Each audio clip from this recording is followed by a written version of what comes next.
बस जाई तो जनी हो कि प्रेम के बीमारी हो गई।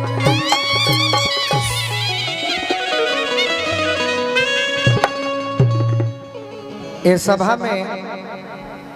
बुजुर्ग के संख्या भी ज्यादा बा तो सलाई रिंच बनला पर बड़ी फायदा होला। जगदम्बा चाचा 12-13 नंबर रिंच बनला पर काम जो हुआ जाए वो खाली कॉले में लगे न तो गाड़ी के बैटरी में लगे और सलाई रिंच बनला पर सगरे फिट हो जाएगा। तो एगो गीत के बाद कुछ बुढ़वनों काका खाते होगे जाए ताकि हमने के कतना जानो तनी जाई हो सुने। बाकी लइका कहता रहो ओठवा के ललिया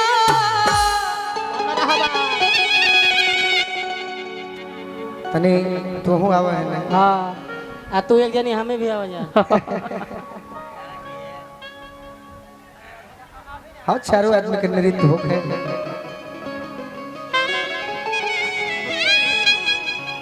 ओठवा के ललिया अरे कनवा के बोलिया हम भाई बाबा जानते बनी इतनी शांति लगाए कोई हमारा ढेर डिसो टाइम के लिए बोनस बर लगेला। अरे अखियां के तोहरा कजरा एहो धन पागल बनवाले बा नक के नथुनिया सीनवा के तोहरा सिंगारा एहो धन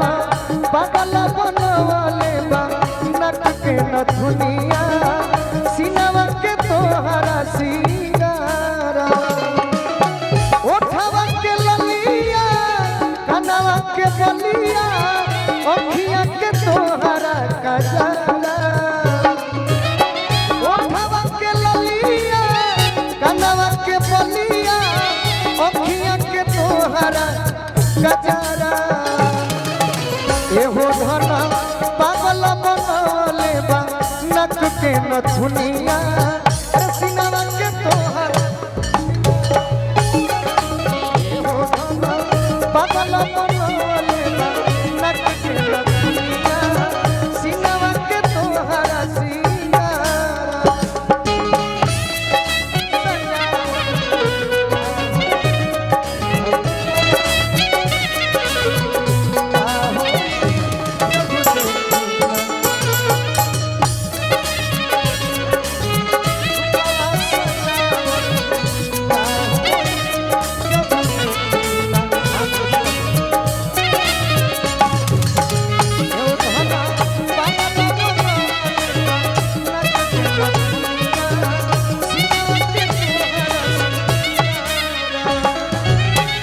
ये हमारा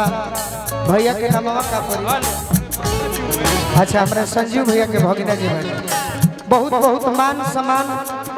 प्यार दुलार दिले बनी भगवान और पद प्रतिष्ठा हमरे। हाँ हाँ तनी हमारा एक्सरसाइज में लेट हो गई हम बात भइला ए हो धन पागल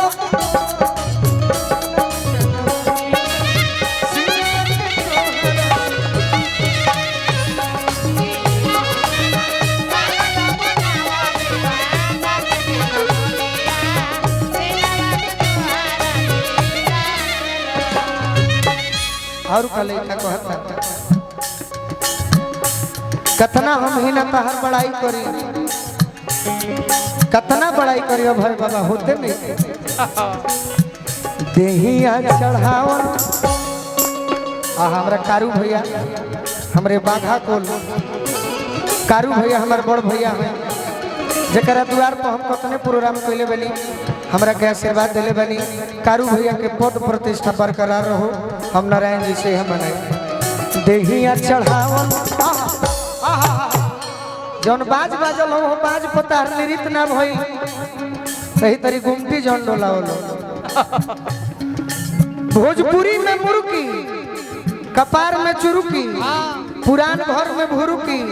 और लहसुन कोड़े खातिर खुरपी बहुत जरूरी है। ऐसे मुर्गी दिखाओ मुर्गी ना तो फिर का दिखाओ देहिया चढ़ावन अरे बारी बारी से हटो है ना तू तनी मार के दिखाओ पहले हाँ जी मुर्गी दिखाओ मुर्गी ना देखल तो तार नृत्यांगना बनल बेकार हाँ जी गलती ना भाई बाबा ना चलो हाँ ए दूरी बना अरे गेंदा स्वामी इन हाथों ने केवल हथियार छोड़े हैं चलाना नहीं भूले मुर्गी मारो हाँ चलो हाय अरे कि दहिया चढ़ावल मार मुर्गी मारता रुके मुंह मारता मार चलो तो गुड़िया चलो गुड़िया तू दिखाओ साफ ले लगना नाम हमने की आहा हा रिया जी बारी से अरे कि दहिया चढ़ावल लागे सोनावा के पानी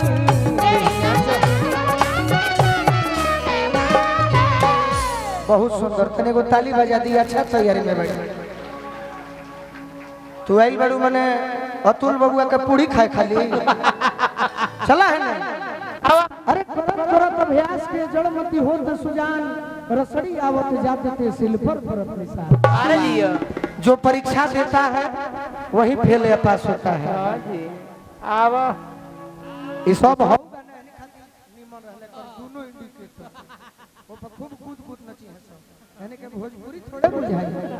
अब वो गोलू राजा के खास करके हाँ ओहू से ना गाओ कि बाने हम नहिले शैम्पू से तो बता रहे हैं टेम्पू से अरे तनी मुर्गी दिखाओ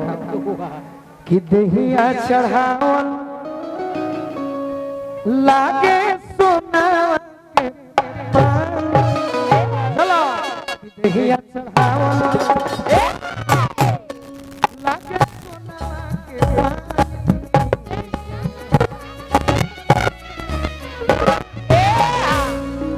निमने बा चलो तो ही रह भैया एक्सरसाइज करो सही तो तहार देख ली तनी तहार बड़ी नाम हम सुन ले बनी आजे से सुनत तनी सुनत 50 बरिस हो गई तहार नाम सुनत हो गए हम लइका